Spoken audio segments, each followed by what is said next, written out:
మాజీ జాతి వాళ్ళకి అందరికీ కూడా ధన్యవాదాలు. ఈ ఎస్సీ వర్గీకరణ మీద ఇప్పటివరకు మనం ఎస్సీ వర్గీకరణ అనుకుంటున్నాం. కానీ కృష్ణన్న చేసింది ఎస్సీ వర్గీకరణ కాదు, ఎస్సీ ఎస్టీలకు సంబంధించిన వర్గీకరణ. 2 బిల్లులు పాస్ అయినాయి. మన ఒక్కరికే ఉపయోగం కాదు, ఎస్టీలో కూడా వర్గీకరణ అయిపోయింది. ఎస్టీలో ఉన్న వెనకబడ్డ జాతులు కూడా ప్రయోజనం చేకూర్చే విధంగా ఈ 2 బిల్లులు పాస్ అయినాయి. కాబట్టి ఒక ఎస్సీ వర్గీకరణ బిల్లే కాదు చేసింది. ఈ కృష్ణమ్మ చేసిన ఉద్యమం ఎస్సీలకి ఎస్టీలకి ఇద్దరు కలిపి బిల్లు వర్గీకరణ చేశారు. ఇది పార్లమెంట్ లో పాస్ అయింది. పార్లమెంట్ అంటే ప్రధానమంత్రి పాస్ చేశారు, రాష్ట్రానికి పంపించారు.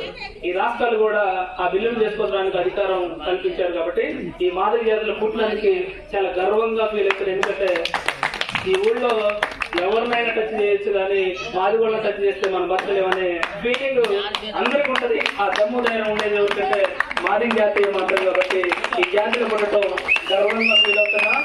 మళ్ళీ జన్మ ఉంటే మాది జాతిని పుట్టాలని నేను కోరుకుంటున్నాను. ధన్యవాదాలు.